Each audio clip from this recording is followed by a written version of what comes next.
Boa noite a todos, a paz do Senhor para vocês. Estamos aqui hoje para fazer a nossa transmissão da palavra no culto de quarta-feira.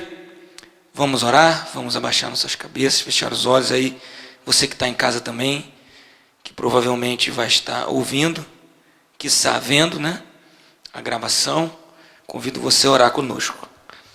Pai, muito obrigado por esse momento, obrigado porque, sim, em função de tudo o que temos vivido, precisamos nos reunir de uma maneira diferente, de uma maneira mais restrita, mas nós te agradecemos porque, através dessa oportunidade, podemos rever conceitos na nossa vida, no nosso coração, na nossa vivência comunitária.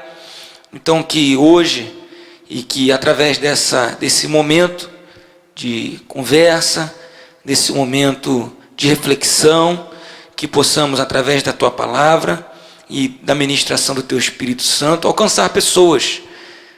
Sabemos que aqui são pouquíssimos os que estão presentes, mas aqueles que vão estar em casa, ouvindo, vendo e pensando, Pai, para que possamos receber do Senhor aquilo que é da Tua vontade. Muito obrigado porque ainda temos esse recurso. Muito obrigado porque o Senhor nos deu esse acesso às pessoas, aos lares, que possa ser bem utilizado para a honra e glória do Teu nome. Em nome de Jesus. Amém. Amém?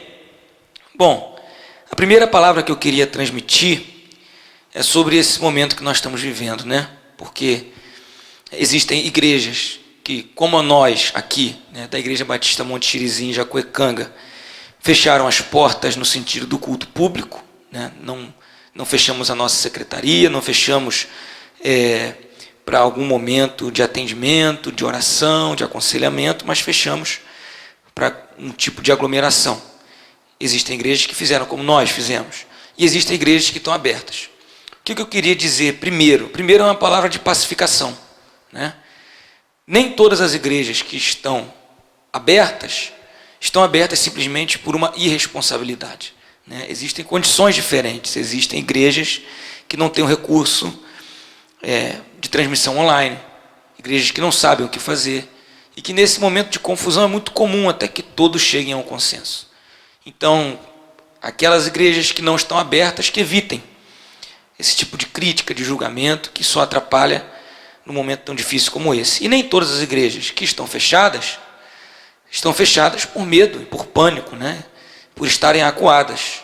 Provavelmente as igrejas que estão fechadas, fala por nós, por entender que nesse momento é o melhor a ser feito em prol da sociedade, em prol daquilo que a gente pode contribuir. Então, quem está fechado, respeite quem está aberto. Quem está aberto, respeite quem está fechado. E eu tenho certeza que no meio disso tudo nós vamos conseguir um entendimento. Certo? Eu vou ler um texto aqui, que é do pastor Antônio Carlos, de uma igreja batista nacional em Mangaratiba, cidade vizinha a nós aqui. E ele diz o seguinte: algumas igrejas são grandes, têm muitos membros. Outras são pequenas, têm poucos membros. Algumas são constituídas majoritariamente por jovens, outras por idosos. Algumas têm templo arejado, outras têm templo sem ventilação. Algumas estão em cidades em que o vírus ainda nem chegou. Outras estão em cidades em que ele está mais do que presente.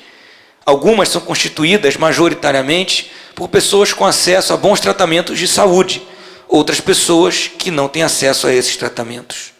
Algumas igrejas têm a maioria dos membros com acesso e facilidade com tecnologia.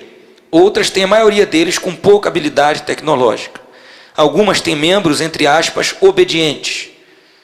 O grupo de risco vai ouvir a recomendação do pastor e não vai à igreja. Outras têm membros, entre aspas, desobedientes. O grupo de risco vai à igreja, apesar da recomendação do pastor, e ainda vai dizer: antigamente o pastor mandava a gente vir à igreja, agora eles mandam a gente ficar em casa. Essas são algumas, mas as variantes que determinam a condição de uma igreja local na tomada de decisão referente a uma questão como essa são diversas. E elas não podem deixar de ser consideradas, porque a igreja universal, a igreja que é o corpo místico de Jesus, só existe encarnada em comunidades particulares, com todas as suas especificidades. Definitivamente, não é uma decisão simples. Por isso, permitam-me uma sugestão. Evitemos análises e comentários simplistas, principalmente aqueles condenatórios, abertos ou velados. Eles não ajudam em nada, só atrapalham. Esmagam quem já está esmagado pelo peso de ter que tomar a decisão. Colocam liderados contra líderes e aumentam o desconforto de um momento já desconfortável. Fecha aspas. Então esse é o texto do pastor Antônio Carlos. Faço dessas também as minhas palavras, pedi autorização dele para compartilhar. Esse é um texto de pastor para pastores, né? Porque essa é uma polêmica, como muitas que têm se levantado no nosso país, em extremos, mas queria transmitir essa palavra porque sei que essa polêmica também há entre membros e membros. Ou seja, os membros da igreja que fecharam, muitas vezes não vão se entender com membros da igreja que não fechou, e vice-versa. Então não é esse o caso, não é essa a questão, não é esse o momento. Esse não é um momento de guerra, esse é um momento de consciência, esse não é um momento de desunião, esse é um momento de entendimento. Amém? Então, se você está em casa e está ouvindo isso, por favor, peça que o Espírito Santo te ilumine para que você fique em paz na medida do possível, buscando pelo menos a paz. Amém? Então, como nós estamos nessa polêmica, e a gente sente muita vontade de falar, né? Hoje existem as redes sociais e nesse momento que a gente tem que ficar em casa, quietinho, né? A gente tem muita vontade de se expressar, de expressar nossa opinião, né? Principalmente num assunto tão controverso como esse. E o texto que a gente vai ler hoje tem um pouco a ver com isso, né? Que é o texto do Salmo 39. É um texto lindo, é um texto pertinente, e eu gostaria que você acompanhasse comigo aí. Salmo de número 39. O título do Salmo diz assim: Ao mestre de canto, Jedutum, Salmo de Davi. Eu disse comigo mesmo, guardarei os meus caminhos para não pecar com a língua. Porei mordaça a minha boca, enquanto os ímpios estiverem na minha presença. Emudeci em silêncio, calei a respeito do bem, e a minha dor se agravou. O coração me ardia no peito. Enquanto eu meditava, um fogo se acendeu dentro de mim. Então eu disse em voz alta: Senhor, dá-me a conhecer o meu fim, e qual é a soma dos meus dias, para que eu reconheça a minha fragilidade. Deste aos meus dias o comprimento de alguns palmos. A tua presença, o prazo da minha vida é nada. Na verdade, todo ser humano, por mais firme que esteja, é pura vaidade. De fato, o ser humano passa como uma sombra. Em vão se inquieta, amontoa tesouros e não sabe quem ficará com eles. E eu, Senhor, que espero? Tu és a minha esperança. Livra-me de todas as minhas iniquidades. Não permitas que os insensatos zombem de mim.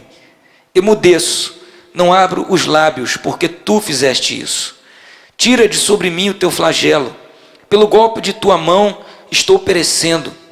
Quando castigas alguém com repreensões por causa do pecado, destróis nele como traça o que tem de precioso. De fato, o ser humano é pura vaidade. Ouve, Senhor, a minha oração. Escuta-me quando grito por socorro. Não fiques insensível às minhas lágrimas, porque sou forasteiro diante de ti.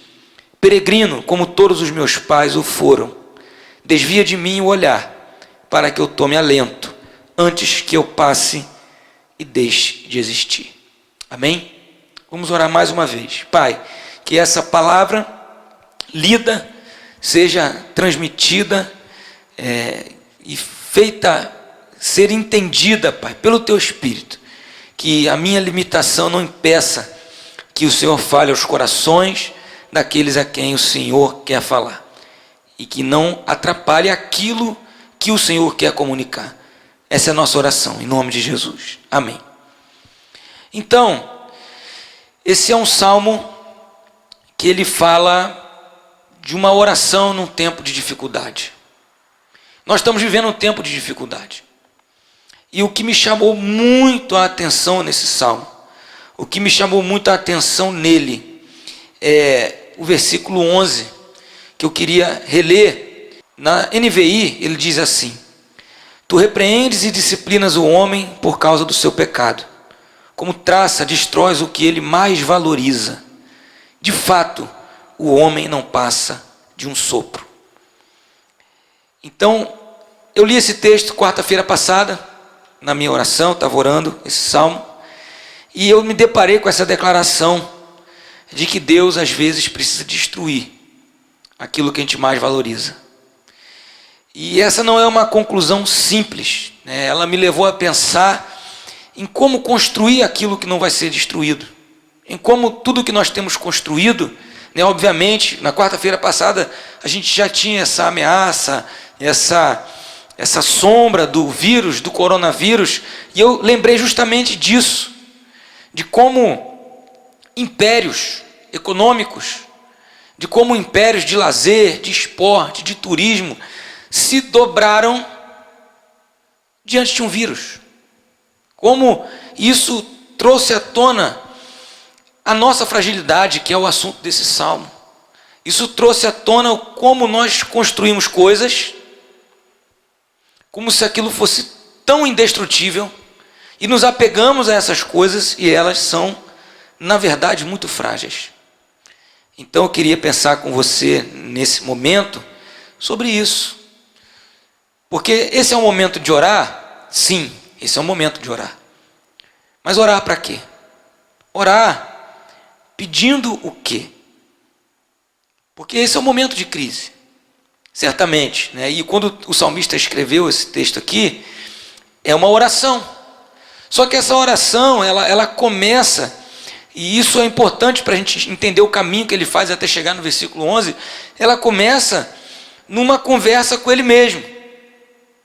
A gente não sabe se o momento dele era um momento de perseguição, se era um momento de doença, quais eram as pressões que ele estava sofrendo, qual era o questionamento que ele estava recebendo, mas a gente sabe que ele tinha uma dificuldade de se expressar. Existia algo que ele queria muito falar, que ele queria colocar em palavras, que ele queria dizer, que ele queria comunicar, mas ele não estava conseguindo. E aí ele começa a ter uma conversa com ele mesmo. Diz o versículo 1, eu disse comigo mesmo, guardarei os meus caminhos, para não pecar com a língua, porém mordaça a minha boca, enquanto os ímpios estiverem na minha presença. Ou seja, ele está descrevendo aqui a conversa dele com ele mesmo. Nos versículos de 1 a 3 a gente está vendo um momento de meditação. Será que antes do momento de crise a gente tinha um momento desse na nossa vida? Será que antes do momento de crise a gente tinha essas conversas com a gente mesmo? Ou a gente teria? Ou será que mesmo no momento de crise nós estamos tendo esse tipo de conversa com a gente? E quando ele tem esse tipo de conversa, ele fala assim, olha, eu vou me guardar, vou colocar uma mordaça na minha boca, na presença dos ímpios, ou seja, daqueles que pensam diferente de mim, quer você pensar assim nessa noite, daqueles que eu não concordo, daqueles que não veem a vida como eu vejo. Pelo menos foi uma decisão sábia dele, eu não vou falar nada, eu vou ficar quieto. Eu vou me conter nesse momento. Eu vou me abster nesse momento. Essa era a conversa dele com ele mesmo. E ele diz no versículo 2, qual foi o resultado desse silêncio. Emudeci em silêncio. Calei a respeito do bem. Algumas versões dizem até mesmo sobre o bem. E a minha dor se agravou. E fatalmente é isso que acontece com a gente, porque muitas vezes esse nosso silêncio é um silêncio amargurado. É um silêncio de quem se vê injustiçado, de quem se vê mal compreendido, de quem vê uma injustiça, de quem vê uma situação e não consegue dar vazão àquilo. A verdade é essa. Então quando ele toma a decisão de se calar, apesar de ser uma decisão boa, talvez ele não estava ainda com o coração dele no lugar certo. Talvez ele ainda estava preocupado em provar alguma coisa para alguém, ou externar aquilo que era legítimo, que estava no peito dele, como pode estar no seu peito, no seu coração, nesse momento de tanta confusão. E a dor dele se agravou. Que aí ele diz no versículo 3, no final dessa meditação, o coração me ardia no peito, né? Enquanto eu meditava, um fogo se acendeu dentro de mim. Então não é difícil se identificar com o salmista, não é verdade? Nos dias que a gente está vivendo, quando a gente tem essa essa torrente de informações, né, sobre o vírus, sobre leis, sobre situações, sobre medidas, sobre cura, a gente vai pensando, a gente vai ligando uma coisa na outra e a gente vai se aquecendo, o nosso interior entra em ebulição e dá nó na nossa cabeça, pelo menos na minha, de vez em quando tem dado, e eu fico assim, meu Deus, eu fico meio deprimido, assim como o salmista, eu fico meio chateado, eu fico meio confuso. Mas é boa essa conversa dentro da gente primeiro, porque aí no finalzinho do versículo 4, ele resolve, do versículo 3, perdão, ele resolve abrir. Ele fala assim: então eu disse em voz alta. E aí o salmo dá uma guinada. Até então ele está descrevendo uma conversa dele com ele mesmo, mas agora ele vai abrir o coração, agora ele vai orar. Nós vamos ver no versículo 4 que agora ele vai se dirigir a Deus. Ele vai se dirigir ao seu Senhor, aquele que ele entende que, diferentemente dos ímpios ou diferentemente de qualquer pessoa, aquele que vai entender ou que vai dar para ele algo que ele precisa. E aí que entra a nossa oração. Como eu fiz uma pergunta, orar pelo quê? Orar pedindo o quê? Porque existiu uma crise externa a ele, provavelmente.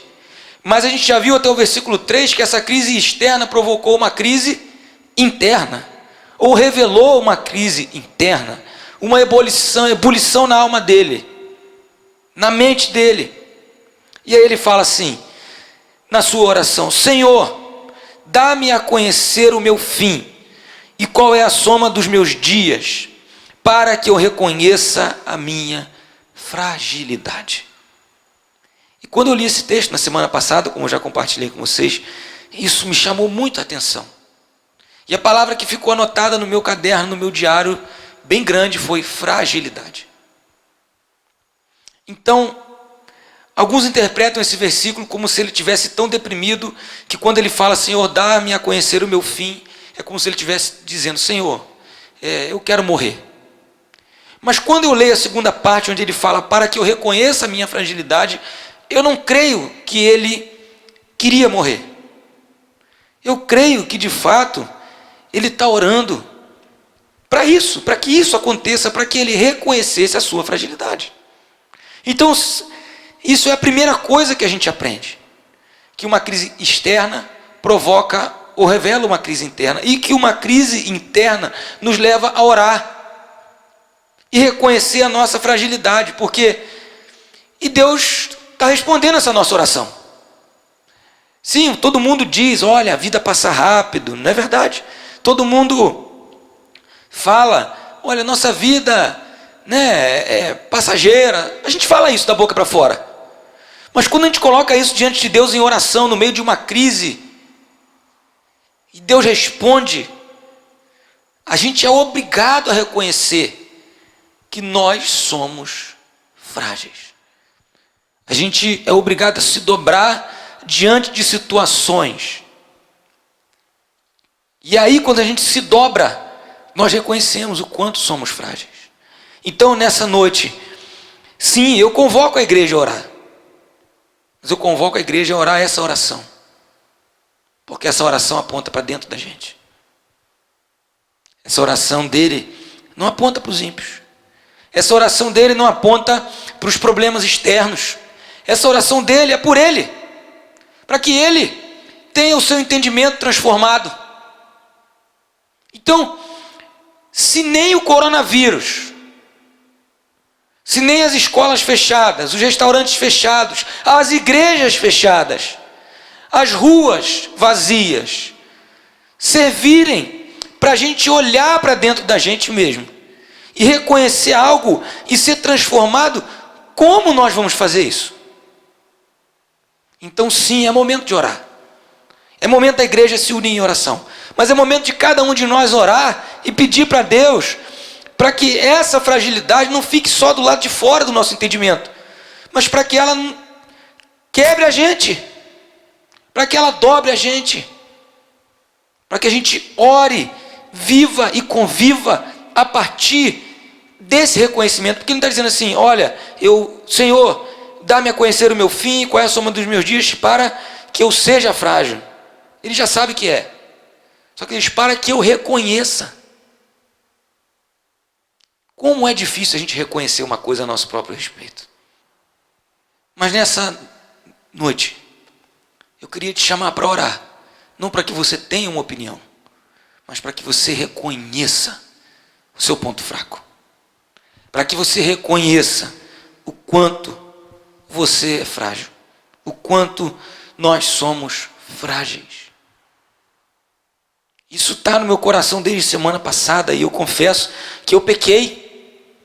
Porque em vários momentos, nessa crise que foi se instaurando, nós fomos forçados a tomar decisões difíceis.